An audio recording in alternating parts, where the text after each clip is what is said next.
മോളെ, നീ മാറി നിൽക്ക്. അനു അവളെ അകത്തേക്ക് കൊണ്ടുപോകട്ടെ. ആ പാവം യാത്ര ചെയ്ത് ആകെ ക്ഷീണിച്ചു വന്നതാ. അവളൊന്ന് കുളിച്ച് ഫ്രഷായി വിശ്രമിക്കട്ടെ. അപ്പോൾ നിങ്ങൾക്ക് അവളെ കൂടുതൽ പരിചയപ്പെടാം. വിജയകൃഷ്ണൻ പ്രവീണയോട് പറഞ്ഞു. കുളിച്ച് ഫ്രഷായി വിശ്രമിക്കാനോ? വഴിയെ പോകുന്നവർക്കെല്ലാം കയറി വിശ്രമിക്കാൻ ഇതെന്താ വഴിയമ്പലമാണോ അച്ഛാ, അതോ സത്രമോ? പ്രവീണ പക്ഷേ അച്ഛൻ പറയുന്നത് അനുസരിക്കാൻ തയ്യാറായിരുന്നില്ല. പെട്ടെന്നൊരു നിമിഷം എവിടെ നിന്നോ ഒരു പെണ്ണിനെ അച്ഛൻ വീട്ടിലേക്ക് കൂട്ടിക്കൊണ്ടുവന്നിട്ട് ഇനി മുതൽ ഇവൾ ഇവിടെയാണ് താമസിക്കുന്നതെന്ന് പറഞ്ഞാൽ അവളുടെ മനസ്സ് അതങ്ങോട്ട് അംഗീകരിച്ചു കൊടുക്കാൻ സമ്മതിക്കുന്നില്ല. അതാണ് നേര്. മോളെ, നീ ഞാൻ പറയുന്നത് അനുസരിക്കു കുട്ടി. ചോദ്യം ചെയ്യാനും വിചാരണ നടത്താനുമൊക്കെ ധാരാളം സമയമുണ്ടല്ലോ. എന്ത് സമയം വെച്ചാ? അച്ഛനെന്താ ബോധമില്ലേ? അതോ ഇവിടെ അച്ഛൻ മാത്രമാണോ താമസിക്കുന്നത്? ഈ നിൽക്കുന്ന പെണ്ണ് നിങ്ങളുടെ ചേച്ചിയാണെന്ന് അച്ഛൻ ഞങ്ങളോട് പരിചയപ്പെടുത്തണമെങ്കിൽ എന്താ അച്ഛാ എൻ്റെ അർത്ഥം? ഇവൾ അച്ഛൻ്റെ മോളാണെന്നോ അതോ അമ്മയുടെ മോളാണെന്നോ? ഇത് രണ്ടുമല്ലെങ്കിൽ അച്ഛൻ ഞങ്ങളോട് അങ്ങനെ പറയില്ലല്ലോ. പ്രവീണ പൊരുതാൻ തന്നെ ഉറച്ചു നിൽക്കുകയാണെന്ന് അയാൾക്ക് തോന്നി. ഇന്നലെ വരെയും താൻ കണ്ട തൻ്റെ മകളുടെ മുഖമല്ല ഇപ്പോൾ അവളിൽ കാണുന്നത്. എന്തിനും ഏതിനും അച്ഛ അച്ഛ എന്ന് വിളിച്ച് തൻ്റെ പിന്നാലെ നടന്ന കൊച്ചു പെൺകുട്ടിയിൽ നിന്നും പ്രവീണ നിമിഷനേരം കൊണ്ട് മറ്റൊരാളായി മാറിയിരിക്കുന്നു. നവമിക്കും തോന്നി തുടങ്ങിയിരിക്കുന്നു താൻ ഇവിടേക്ക് വരേണ്ടിയിരുന്നവളല്ലെന്ന്. താൻ മൂലം ഇവിടെ ഒരു അവസരം ഉയർന്നു തുടങ്ങുകയാണ്. അച്ഛാ, നവമി അയാൾക്ക് മുമ്പിലേക്ക് ചെന്ന് വിളിച്ചു. വിജയകൃഷ്ണൻ മുഖം തിരിച്ച് അവളെ നോക്കി. ഞാൻ പൊയ്ക്കോളാം അച്ഛാ. ഞാൻ മൂലം ഇവിടെ നിങ്ങൾക്കിടയിൽ ഒരു പ്രശ്നമുണ്ടാകാൻ പാടില്ല. പ്രവീണ പറയുന്നതാണ് ശരി. അച്ഛൻ എന്നെ പോകാൻ അനുവദിക്കണം. അവൾ അച്ഛനെ നോക്കി ദയനീയ സ്വരത്തിൽ പറഞ്ഞു. അച്ഛനോ? ആരാടി നിന്റെ അച്ഛൻ? ഈ നിൽക്കുന്ന വിജയകൃഷ്ണൻ വക്കീലിനെയാണ് നീ അങ്ങനെ വിളിച്ചതെങ്കിൽ അത് നിന്റെ അച്ഛനല്ല, ഞങ്ങളുടെ മാത്രം അച്ഛനാണ്. എൻ്റെയും അനുമോളുടെയും സന്ദീപേട്ടൻ്റെയും അച്ഛൻ. എവിടെന്നോ വലിഞ്ഞു കയറി വന്ന നീ എൻ്റെ അച്ഛനെ അങ്ങനെ വിളിക്കരുത്. എനിക്കിഷ്ടമല്ല അത്.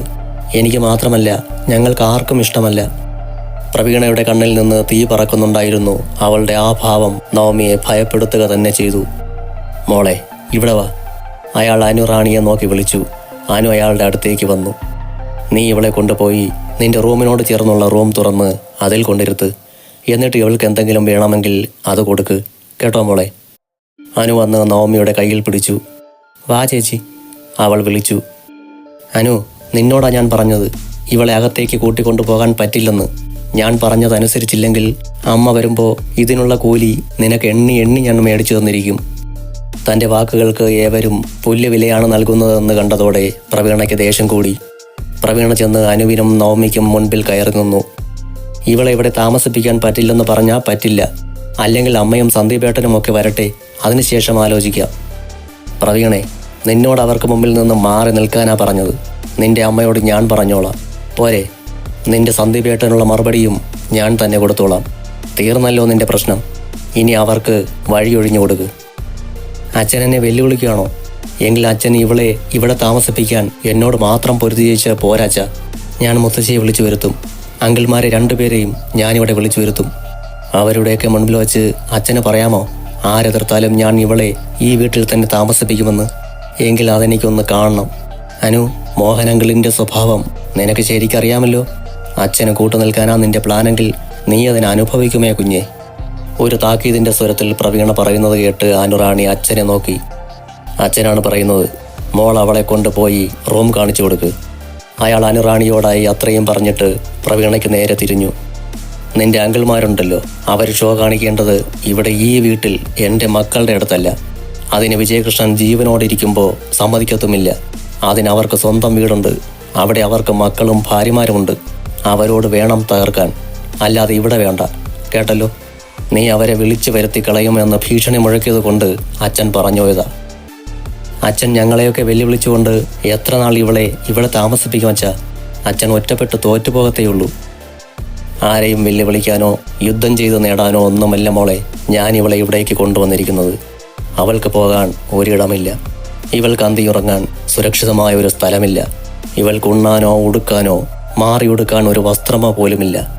ഇവളും ആഗ്രഹിച്ചിട്ടുണ്ടാവുക ആർക്കും ഉപദ്രവമില്ലാതെ ഒന്ന് കണ്ണടയ്ക്കാൻ സുരക്ഷിതമായ ഒരിടം മാത്രമാ മോളെ. നിനക്കത് പറഞ്ഞാൽ ചിലപ്പോൾ മനസ്സിലാവില്ല. സുഭിക്ഷതയുടെ മടിത്തട്ടിലേക്ക് പറന്നു വീണവർക്ക് ഒന്നുമില്ലാത്തവൻ്റെ വേദന മനസ്സിലാകണമെന്നില്ല. ഒന്നുമില്ലാത്തവർക്ക് കയറി വന്ന് അന്തിയുറങ്ങാനുള്ളതാണോ അച്ഛ നമ്മുടെ വീട്? അതെനിക്കൊരു പുതിയ അറിവാണല്ലോ. അങ്ങനെയുള്ളവർക്ക് ചെന്ന് താമസിക്കാനല്ലേ സർക്കാർ അഗതി മന്ദിരങ്ങൾ പണിതിട്ടിരിക്കുന്നത്. ഈ ലോകത്ത് എത്രയോ അനാഥ മന്ദിരങ്ങളുണ്ട്. അവിടെ എവിടെയെങ്കിലും അച്ഛൻ ഇവളെ കൊണ്ടുപോയി താമസിപ്പിക്കാൻ വയ്യായിരുന്നോ? അച്ഛൻ്റെ മകളായാലും ശരി, ഇവളെ ഈ വീട്ടിൽ തന്നെ താമസിപ്പിക്കണമെന്ന് എന്താ ഇത്ര നിർബന്ധം? എൻ്റെ നിർബന്ധം ഇവൾക്ക് കൂടി അവകാശപ്പെട്ടതാണ് ഈ വീട് എന്നതുകൊണ്ട്. തൽക്കാലം നീ അത്രയും അറിഞ്ഞാൽ മതി. കൂടുതൽ ചോദിച്ചാലും എൻ്റെ കയ്യിൽ നിനക്ക് തരാൻ മറുപടിയില്ല മോളെ. വിജയകൃഷ്ണൻ പ്രവീണയുടെ മുൻപിൽ നിന്ന് നടന്ന് തൻ്റെ റൂമിലേക്ക് പോന്നു. കുറച്ച് ദിവസമായി അടഞ്ഞുകിടന്നതിൻ്റെ ഒരു മുഷിഞ്ഞ മണമുണ്ടായിരുന്നത് കൊണ്ട് അനുറാണി റൂമിൻ്റെ 2 വശത്തെയും ജനാലകൾ തുറന്നിട്ടു. പിന്നെ ഫാൻ ഫുൾ സ്പീഡിലിട്ടു. ആഴ്ചയിൽ ഒരു തവണ ജഗദമ്മ ചേച്ചി വന്ന് തൂത്ത് തുടച്ചിടും. എന്നിട്ടും അപ്പാടി പൊടിയാ, കണ്ടില്ലേ? അവൾ ബെഡ് മൂടിയിരുന്ന ബെഡ്ഷീറ്റ് വലിച്ചു മാറ്റി മൂലയ്ക്കിട്ട ശേഷം അലമാരയിൽ നിന്ന് പുതിയൊരു ബെഡ്ഷീറ്റ് എടുത്ത് ബെഡിൽ വിരിച്ചു. അതിനുശേഷം പില്ലോ കവറുകൾ കൂടി മാറ്റിയിട്ടു. നവമി തുറന്നിട്ട ജനാലയിലൂടെ പുറത്തേക്ക് നോക്കി നിൽക്കുകയാണ്. MC റോഡിലൂടെ ഇടതടവില്ലാതെ പായുന്ന വാഹനങ്ങളിലായിരുന്നു അവളുടെ കണ്ണുകൾ. ചേച്ചിക്ക് മാറിയിടാൻ ഡ്രസ്സ് വേണ്ടേ? എൻ്റേത് പാകമാവുമോ എന്തോ? അച്ഛൻ വാങ്ങിത്തന്ന ഡ്രസ്സുകൾ കാറിനുള്ളിൽ ഇരിപ്പുണ്ട്. ഇറങ്ങി വരുമ്പോഴുള്ള ടെൻഷനിൽ അതെല്ലാം എടുക്കാൻ മറന്നു. സാരമില്ല ചേച്ചി, ഞാൻ പോയി എടുത്തുകൊണ്ട് വരാം. അനുറാണി ബാത്റൂം തുറന്ന് ടാപ്പിൽ വെള്ളം വരുന്നുണ്ടോ എന്ന് പരിശോധിച്ചു. അതിനുശേഷം വന്ന് റിമോട്ട് എടുത്ത് AC ഓൺ ചെയ്ത ശേഷം അതിൻ്റെ തണുപ്പ് കൂട്ടുന്നതും കുറയ്ക്കുന്നതുമൊക്കെ എങ്ങനെ വേണമെന്ന് കാണിച്ചു കൊടുത്തു. തൽക്കാലത്തേക്ക് മാറ്റിയിടാൻ പ്രവീണ ചേച്ചിയുടെ ഡ്രസ്സ് എടുക്കാമായിരുന്നു, പക്ഷേ തരില്ല. കണ്ടില്ലേ, പിശാചിനെ പോലെ ഉറഞ്ഞു തുള്ളി നിൽക്കുന്നത്. ചേച്ചി ഇവിടെ ഇരിക്കെ, ഞാൻ പോയി കാറിൽ നിന്ന് ചേച്ചിയുടെ ഡ്രസ്സ് എടുത്തുകൊണ്ട് വരാം. ചേച്ചിക്ക് കഴിക്കാൻ എന്തെങ്കിലും വേണോ? കുറേ ദൂരം യാത്ര ചെയ്ത് വന്നതല്ലേ? വേണ്ട മോളെ, ഞങ്ങൾ വരുന്ന വഴിക്ക് കഴിച്ചു. ചങ്ങനാശ്ശേരിയിലോ മറ്റോ ആണെന്ന് തോന്നുന്നു, നവമി പറഞ്ഞു. അനുറാണി റൂമിന് പുറത്തേക്ക് ഇറങ്ങിയ ശേഷം വാതിൽ ചാരി.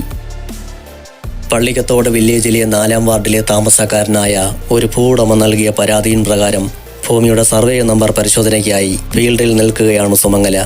ഭൂരേഖകൾ അടങ്ങിയ ബുക്കിൽ പരാതിക്കാരന്റെ ഭൂമിയും സർവേ നമ്പറും തിരയുന്നതിനിടയിലാണ് വില്ലേജ് അസിസ്റ്റന്റ് സുമംഗലയുടെ ഫോണിലേക്ക് കോൾ വരുന്നത്. ജോലി തിരക്കായതിനാൽ കോൾ ആരുടേതെന്ന് പോലും നോക്കാതെ സുമംഗല കട്ട് ചെയ്തു. അടുത്ത നിമിഷം വീണ്ടും ഫോൺ റിങ് ചെയ്തു തുടങ്ങി. ഇത്തവണ സുമംഗല ശ്രദ്ധിക്കാനേ പോയില്ല.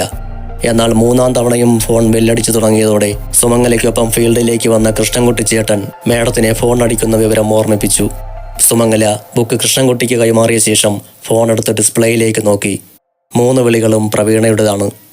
എന്തെങ്കിലും കാര്യമില്ലാതെ അവൾ തന്നെ ഇങ്ങനെ വിളിക്കില്ലല്ലോ എന്നോർത്തുകൊണ്ട് കുറച്ചപ്പുറത്തേക്ക് മാറി നിന്ന് സുമംഗല കോൾ അറ്റൻഡ് ചെയ്തു. എവിടെയാ അമ്മ? എത്ര നേരമായി ഞാൻ വിളിക്കുന്നു. അമ്മ പെട്ടെന്ന് വീട്ടിലേക്ക് വാ, പെട്ടെന്ന് വരണം. എന്താ മോളെ, എന്താ കാര്യം? അനു വീട്ടിലില്ലേ? പ്രവീണയുടെ സ്വരത്തിൽ എന്തോ ഒരു അപാകത ഉള്ളതുപോലെ അവൾക്ക് തോന്നി. അനുവൊക്കെ ഇവിടെ ഉണ്ട്, അമ്മ ഇങ്ങോട്ടൊന്ന് വാ. നീ കാര്യം പറയടി, അമ്മയെ ഭയപ്പെടുത്താതെ. അമ്മ, അച്ഛൻ ഇവിടെ ഒരു പെൺകുട്ടിയെ കൊണ്ടുവന്നിട്ടുണ്ട്. നവമിയെന്നോ മറ്റോ ആണ് പേര്. അച്ഛൻ പറയുക, ഇനി മുതൽ ഇവൾ ഈ വീട്ടിലാണ് താമസിക്കുകയെന്ന്. ഞാനും അനുവും സന്ദീപേട്ടനുമെല്ലാം അവളെ സ്വന്തം കൂടപ്പിറപ്പിനെ പോലെ കാണണമെന്ന്. അമ്മയ്ക്കറിയോ അവൾ ആരാണെന്ന്? അച്ഛൻ്റെ മകളാണോ അമ്മേ അവൾ? പ്രവീണ അവസാനം ചോദിച്ച ചോദ്യമൊന്നും സുമംഗലയുടെ കാതിലേക്ക് വീഴുന്നുണ്ടായിരുന്നില്ല. 22 വർഷം മുമ്പ് കെട്ടടങ്ങിപ്പോയ ഒരു ചുഴലിക്കാറ്റ് വീണ്ടും പൂർവാധികം കരുത്തോടെ തൻ്റെ ജീവിതത്തിന് മേൽ ആഞ്ഞു വീശാൻ എത്തിയിരിക്കുകയാണെന്ന് സുമംഗലയ്ക്ക് തോന്നി. ഇത്രയും നാൾ ആ കാറ്റ് എവിടെ ഒളിച്ചിരുന്നു? ഇപ്പോൾ എങ്ങനെ അത് വീണ്ടും ഇവിടേക്ക് തന്നെ തിരിച്ചെത്തി? ആ തണുത്ത അന്തരീക്ഷത്തിലും സുമംഗല കുടുകുടാ വിയർത്ത് തുള്ളി. അവർ സാരിത്തുമ്പുയർത്തി മുഖം തുടച്ചു. അച്ഛൻ എവിടെ മോളെ? സുമംഗല ചോദിച്ചു. ഇവിടുണ്ട്. വിജയേട്ടൻ കൊണ്ടുവന്ന ആ പെണ്ണോ? അവൾ ഇവിടെ കയറി എപ്പോഴേ പൊറുതി തുടങ്ങി. അവളെ സഹായിക്കാൻ ഇവിടെ ഒരുത്തിയുണ്ടല്ലോ, അവളുണ്ട് കൂട്ടിന്. ആര്? ജഗദമ്മയോ? ജഗദമ്മ ചേച്ചിയല്ല, അമ്മയുടെ ഇളയ മോൾ. അനുവോ? അവൾക്ക് ആ പെണ്ണിനെ പരിചയമുണ്ടായിരുന്നോ? എനിക്കറിയില്ല. എന്നെപ്പോലും ധിക്കരിച്ചുകൊണ്ട് അനുവ അവൾക്കിവിടെ വേണ്ടുന്ന സഹായങ്ങൾ ചെയ്തു കൊടുക്കുന്നത്. അമ്മ വെറുതെ ഫോണിൽ സംസാരിച്ച് സമയം കളയാതെ ഇങ്ങോട്ട് വരാൻ നോക്ക്. എനിക്ക് വയ്യ അവളെപ്പോലെ പിഴച്ചുണ്ടായ ഒരു ജന്മത്തിൻ്റെ കൂടെ ഈ വീട്ടിൽ അന്തി ഉറങ്ങാൻ. അമ്മ വന്ന് ഇതിനൊരു പരിഹാരം ഉണ്ടാക്കിയില്ലെങ്കിൽ ഞാൻ ഇറങ്ങി തറവാട്ടിലേക്ക് പോകും. പിന്നെ തിരിച്ച് ഞാൻ ഈ വീടിൻ്റെ പഠിച്ചവിട്ടില്ല, ഓർത്തോ? പ്രവീണ ഫോൺ കട്ട് ചെയ്തതോടെ അല്പനേരം സുമംഗല എന്തോ ആലോചിച്ചു നിന്നു. പിന്നെ തിരിഞ്ഞ് പരാതിക്കാരനായ ഭൂവുടമയോട് പറഞ്ഞു, സർവേ നമ്പരൊക്കെ ശരിയാക്കിയിട്ടുണ്ട്. നാളെ വില്ലേജിലേക്ക് പോരെ, വസ്തുവിൻ്റെ കരം കെട്ടാം. സുമംഗല തിരികെ നടന്നു എന്ന് തങ്ങൾക്കായി വെയിറ്റ് ചെയ്തിരുന്ന ഓട്ടോയിൽ കയറിയിരുന്നു. പരാതിക്കാരൻ എന്തോ പറഞ്ഞു കൊടുത്ത ശേഷം കൃഷ്ണൻകുട്ടിയും വന്ന് ഓട്ടോയിൽ കയറി. വില്ലേജ് ഓഫീസിലേക്ക് തിരികെ എത്തുമ്പോഴേക്കും ടെൻഷൻ മൂലം സുമംഗലയ്ക്ക് തലവേദന തുടങ്ങിയിരുന്നു. പ്രവീണ പറഞ്ഞത് ശരിയാണോ എന്ന് ഉറപ്പിക്കാനായി അവൾ വിജയകൃഷ്ണന്റെ മൊബൈലിലേക്ക് വിളിച്ചെങ്കിലും അത് സ്വിച്ച് ഓഫ് ചെയ്യപ്പെട്ട നിലയിലായിരുന്നു.